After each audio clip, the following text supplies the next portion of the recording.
मी सावित्रीबाई ज्योतिराव फुले या मालिकेच्या आजच्या भागामध्ये आपण बघूया. इथे आता सावित्रीने आपल्या हातामध्ये लेखणी पकडलेली असते. तिथे आता डाक ठेवण्यात आलेला असतो. तेव्हा सावित्री तो हातामध्ये घेते. तिला ज्योतीची आठवण येते. तेव्हा तिचे बाहू सदा आणि सखा हे दोघे जण हसायला लागतात आणि ते म्हणतात की अक्का, हे तुझ्यासाठी नाही तर हे आमच्या दाजींसाठी आहे. तेव्हा ती म्हणते, अच्छा, म्हणजे आता तुम्हाला अक्काचं कौतुक नाही तर तुमच्या दाजींचं जास्त कौतुक का? तेव्हा ते म्हणतात, हो, कारण ते 7वी परीक्षा उत्तीर्ण झालेले आहेत. मग त्यांच्यासाठी ते बक्षीस आहे.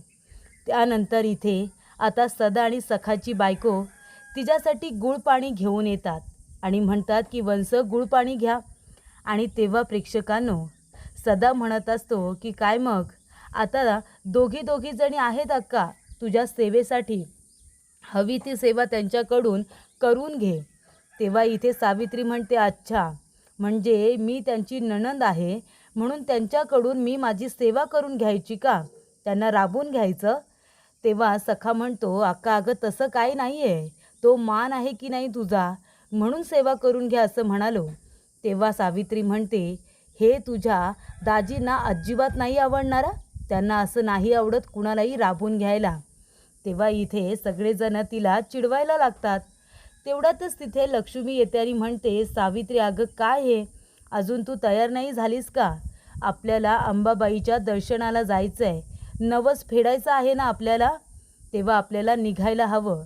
पण महत्त्वाची गोष्ट, गुळपाणी घेतलंस का? आधी गुळपाणी घे बरं माझी लाडकी सावित्री. आणि ते आता सांगते आपल्या सुनांना, त्यांना काय सांगते की जाऊन आता आरतीचं ताट तयार करा, ओटी वगैरे तयार करा. आणि त्यासाठी ती गेलेली असते. तेव्हा प्रेक्षकांनो, इथे आता सावित्रीला घेऊन लक्ष्मी अंबाबाईच्या दर्शनाला जात असताना काही मुलं असतात ती आता खेळत असतात. तेव्हा प्रेक्षकांनो, इथे आता जो काही रिंगणाचा खेळ आहे तो खेळत असताना इथे आता सावित्री तिथेच उभी राहते आणि तो खेळ बघत असते. तेव्हा तिची आई म्हणते, सावित्री अगं सावित्री चल, आपल्याला उशीर होतोय. तेव्हा सावित्री म्हणते की आई, अगं ह्या आट्यापाट्याच्या खेळामध्ये मला हरवणारी एकच मुलगी होती आणि ती म्हणजे राधा. आई, राधा कुठे असते ग आता? तिचे आई वडील तिला कुठेतरी घेऊन गेले, त्यानंतर तिला परत कधी आणलंच नाही. तेवढ्यातच तिथे बटूशास्त्री आलेले असतात. बटूशास्त्री आल्यानंतर तिथे आता सावित्रीसुद्धा असते, लक्ष्मीसुद्धा असते आणि त्यांची आत्यासुद्धा असते. तेव्हा बटूशास्त्रीला बघितल्यानंतर लक्ष्मी म्हणते, ए सावित्री, अगं बटूशास्त्रींना पेढा दे. तेव्हा सावित्री म्हणते, शास्त्री हा घ्या पेढा. तेव्हा पेढा मला नको, मी सोहळ्यामध्ये आहे असं सांगितलं जातं. तेव्हा इथे लक्ष्मी म्हणते, माफ करा, आनंदाच्या भरामध्ये लक्षातच नाही राहिलं. तेव्हा इथे बटूशास्त्री म्हणतो, नाही ते सगळं ठीक आहे, पण तुम्हाला इतका आनंद झालाय तरी कसला? तेव्हा लक्ष्मी म्हणत असते, आमचे जावई 7वी परीक्षा इंग्रजी परीक्षा उत्तीर्ण झाले चांगल्या गुणांनी, त्याचा हा पेढा.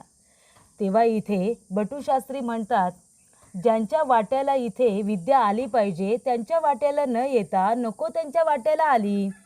त्याची काही गरज नव्हती खरं तर, पण ठीक आहे. बरं, घरी नेवसे पाटील आहेत का? त्यांना भेटायचं आहे. तेव्हा इथे आत्या म्हणते, हो आहे की, जा मग घरला भेटून या.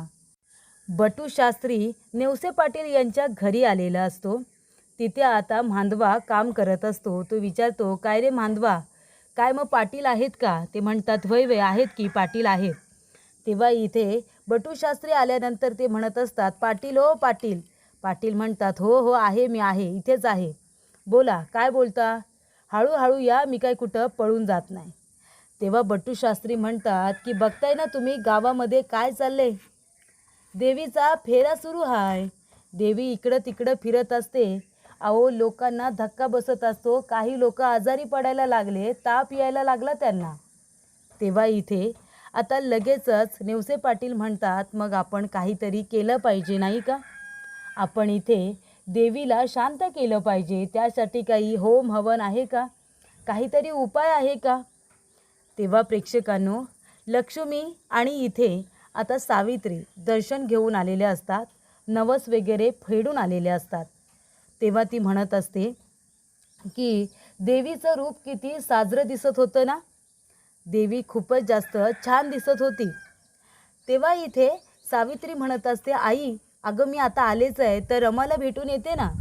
आत्या म्हणते, कशाला गं, सुखाचा संसार सुरू आहे ना तुझा, कशाला उगाच तिची काळी सावळी तुझ्यावरती पडून घेतेस, अजिबात जाऊ नको तिकडं. तेव्हा इथे सावित्री म्हणत असते, आये अगं रमाला भेटून येते ना. लक्ष्मी म्हणते, अगं सावित्री, लोकांची नजर काही चांगली असते का? तुझं हे खुललेलं साजरं रूप बघून जर कुणाच्या नजरेत खुपलं तर? नको जाऊ गं बाई, हट्ट करू नको, चल बरं घरला. सावित्री म्हणते, आई अगं असं काही नसतं, अपशकून वगैरे काही असतं का? ती माझी जीवाभावाची मैत्रीण होती, तिच्या वाट्याला जे आलं तो तिच्या नशिबाचा भाग होता, पण म्हणून आपण तिच्याकडे दुर्लक्ष करायचं का? मी जाऊन तिला भेटून आलेच. असं म्हणून आता सावित्री रमाला भेटायला धावत पळत जाते. आणि तेव्हा इथे रमा मात्र एका अंधाऱ्या खोळीमध्ये एकटीच बसलेली असते. सावित्री म्हणते, रमा. तेव्हा इथे रमा म्हणते, सावित्री तू? सावित्री तिच्या पुढ्यात बसते आणि म्हणते, रमा अगं काय ही तुझी अवस्था करून घेतली आहेस गं? तेव्हा इथे रमा म्हणत असते, अगं दुसरं काय होणार माझं, वाढत्या वयेबरोबर माझ्या अडचणी वाढणार आहेत, हे सुद्धा तितकंच खरं आहे. तेव्हा प्रेक्षकांनो, इथे आता रमा म्हणत असते, काय करू मी सावित्री, कुणी माझ्याशी बोलत नाही गं, इथे रात्रीचं शिळं अन्न मला खायला दिलं जातं, ह्या कपड्यामध्ये मी स्वतःला कसं मसं गुरफटून घेतलं आहे, पण देवाजवळ माझी नेहमी एकच प्रार्थना असते की देवा मला जिवंत तरी कशाला ठेवलंस, मला मृत्यू आलं तर जास्त बरं होईल, असं ती आता म्हणत असते. सावित्री म्हणते, अगं हे घे पेढा खा, तोंड गोड कर. ती म्हणते, कसला पेढा? तर आमचे हे इंग्रजी 7वी परीक्षा उत्तीर्ण झाले, त्याचा हा पेढा. ती म्हणते, नाही नको, मला गोड खूप आवडतं, मला माहिती आहे, पण अगं गोड खायचं नाही. आपले जे लोक आता या जगात नसतात ना, ते लोक आनंदी राहत नाही, ते दुःखी होतात. आपण गोड वगैरे खायचं नाही, ते लोक दुःखी होतात. तेव्हा इथे सावित्री आता गप्पच बसते. तेव्हा इथे सावित्री म्हणते, असं कसं होईल रमा, अगं तू खाल्लंस तर त्या लोकांना दुःख का होईल? सावित्री म्हणत असते, हे बघ थोडं तरी खा. ती म्हणते, सावित्री नको थांबू, तिचा फेरा सुरू होईल त्याच्या आधी तू घरला जा, उगाच तू रात्रीची बाहेर फिरू नकोस. ती म्हणते, वय जाते मी, पण जायच्या आधी थोडं तरी माझ्या हातून गोड खा ना गं. आपल्या हातून ती तिला आता पेढा भरवते आणि तिथून आता जायला निघते. तेव्हा इथे आता नेवसे पाटील म्हणत असतात की काय करायचं, देवीचा कोप होतोय, तिला शांत कसं करायचं? बटूशास्त्री म्हणतात, एक मार्ग आहे देवीला शांत करण्याचा. तेव्हा देवीला आपण इथे एक काम करूया, होम हवन करूया, खर्च खूप मोठा आहे, खर्च करावा लागेल. तेव्हा नेवसे पाटील म्हणतात, आपण खर्च करूया ना. तेव्हा प्रेक्षकांनो, नेवसे पाटील आता खर्च करायला तयार झालेले असतात, पण सावित्री तिथे येते आणि म्हणते, शास्त्री हे सगळं काय आहे, म्हणजे देवीचा कोप का होईल बरं? आपण सगळे तर देवीचे लेकरं आहोत ना, मग देवी आपल्यावरती का कोपेल? तिचं तर आपल्या सगळ्यांवरती प्रेम आहे. तेव्हा प्रेक्षकांनो, इथे आता बटूशास्त्री म्हणतात, बघताय ना तुम्ही नेवसे पाटील, असे आता प्रश्न पडले, शंका कुशंका आल्या तर कसं होणार? देवाचं कार्य आहे ना ते. तेव्हा पाटील म्हणतात, सावित्री बाळा तू ह्या सगळ्यामध्ये पडू नको, घरामध्ये जा. म्हणालो ना घरामध्ये जा. सावित्रीला हे मान्यच नसतं की इथे देवीचा कोप वगैरे होतोय. देवी तर सगळ्यांवरती प्रेमच करते, मग कोप कसा होईल? पण इथे आता नेवसे पाटील सावित्रीला गप्प करतात आणि बटूशास्त्री यांना संपूर्ण खर्च करायला सांगतात की जेवढा खर्च होईल तो मी बघेन, तुम्ही लवकरात लवकर इथे होम हवन करायला घ्या, खर्च मी करेन. आणि तेव्हा प्रेक्षकांनो, सावित्री एका गोष्टीचा वारंवार विचार करत असते, तो म्हणजे आपल्या मैत्रिणीचा रमाचा, की रमाचं कसं होईल, रमाच्या पायाला किती लागलंय आणि तिच्याजवळ कुणी बोलत नाही, तिला टोमणे मारले जातात, घालून पाडून बोललं जातं, कारण आता आई नाही हे सगळं करत, तिच्या भावांचं लग्न झालेलं असतं, घरामध्ये भावजया आलेल्या असतात आणि तेव्हा इथे रात्रीच्या वेळेला शिदा ठेवण्यात आलेला असतो बाहेर. त्याच्यामध्ये गोडाचा पदार्थ आणि छान आता वरण भात वगैरे सगळं ठेवण्यात आलेलं असतं. तेवढ्यातच जे लोक शिदाचं ताट ठेवायला आलेले असतात ना, पान, ते लोकसुद्धा तिथून निघून जातात.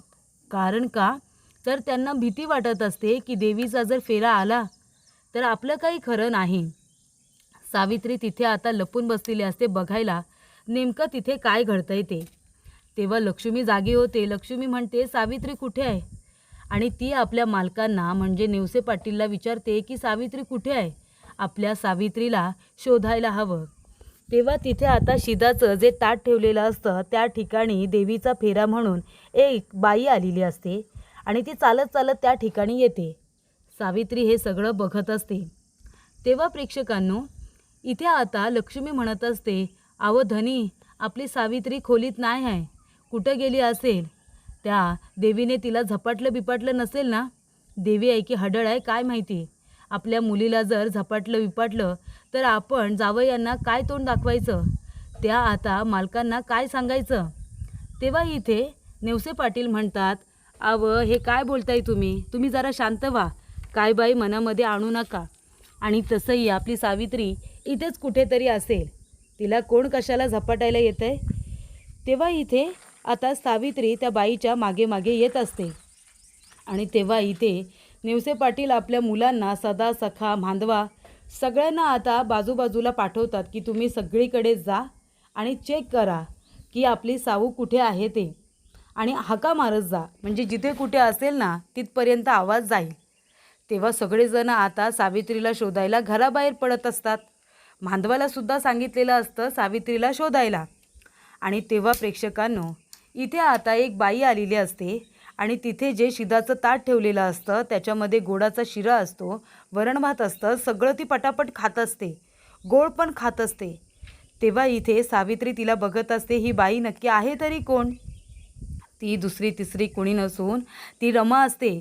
रमाच्या सुद्धा पायाला लागलेलं असतं आणि तिथे बांधलेलं असतं आणि ह्या बाईच्या सुद्धा पायाला इथे लागलेलं आहे. त्यामुळे इथे देवीच्या अवतारामध्ये तयार होऊन बाहेर पडून इथे रमा लोकांना घाबरवून चांगलं चुंगलं कदाचित खात असावी. म्हणजे तो पाय तर रमाचाच होता, कारण जेव्हा सावित्री तिला भेटायला गेली होती तेव्हा तो पाय रमाचाच होता, कारण तिच्या अंगठ्याला लागलेला असल्यामुळे त्याला पट्टी केलेली असते. आणि तेव्हा प्रेक्षकांनो, पट्टी केल्यामुळे मग ती दुसरी तिसरी कुणी नसून ती आपली रमाच आहे असा भास आता सावित्रीला झालेला असतो. तेव्हा रमा म्हणत असते, पुढे येऊ नको, पुढे येऊ नको, आणि ती पळून जाते.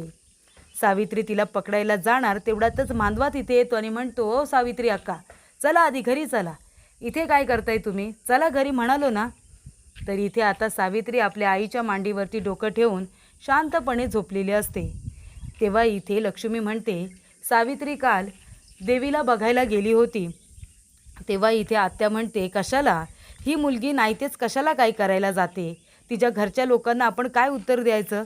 तेव्हा सावित्री म्हणते, त्यांना काही उत्तर द्यायची गरज नाही, त्यांना काय सांगायचं ते मी सांगेन. तेव्हा इथे सावित्री म्हणते, आई, काल मी गेले होते आणि देवीला मी समोरासमोर बघितलं ग. ती म्हणत असते, काय, देवीला समोरासमोर बघितलं? ती म्हणत असते, हो बघितलं.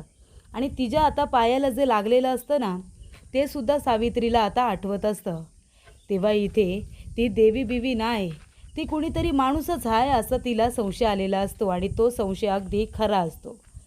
तर पुढील भागामध्ये इथे आता सावित्री म्हणत असते, आई, अगं हे हवन बिवन करायची खरंच काही गरज नाही, एवढा खर्च कशाला? ती म्हणते, तुला नाही कळत सावित्री, अगं तिथे देवीचा कोप झाला आहे ना, ती फिरत असते गावामध्ये, किती गावामध्ये त्याचा दुष्परिणाम होतो आहे तुला कळत नाही, लोक घाबरत आहेत, आजारी पडत आहेत, त्यामुळे हे सगळं केलं पाहिजे. ती म्हणते, अगं आई, कसला देवीचा कोप आणि काय, अगं ती कुणी देवी नाही, ती माणूसच आहे, ती हाडळ पण नाही आहे, ती माणूसच आहे. ती म्हणत असते, काय बोलतेस काय तू हे? ती म्हणते, वय मी खरंच बोलते. सावित्रीने आता शिद्याचं ताट ठेवलेलं असतं, त्याच्यामध्ये पेढे लाडू वगैरे ठेवलेले असतात. सावित्री लपून बसते आणि म्हणते, खा खा, तुला गोड खूप आवडतं ना, तू गोड खा. तेव्हा रमा पळून जात असताना सावित्री तिला अडवते आणि म्हणते की थांब, कुठे जातेस तू आता, आणि सावित्री तिचा चेहरा बघण्याचा प्रयत्न करत असते. त्यानंतर इथे सावित्री आता पत्र लिहायला बसलेली असते. तिने आता हातामध्ये लेखणी घेतले हे बघितल्यानंतर लक्ष्मीला खूप मोठा धक्का बसतो आणि ती सावित्रीला म्हणते, सावित्री तुला लिहिता वाचता येतं? तेव्हा इथे लक्ष्मीला तर धक्का बसलेलाच असतो, पण सावित्रीसुद्धा आता खूप जास्त टेन्शनमध्ये आलेली असते.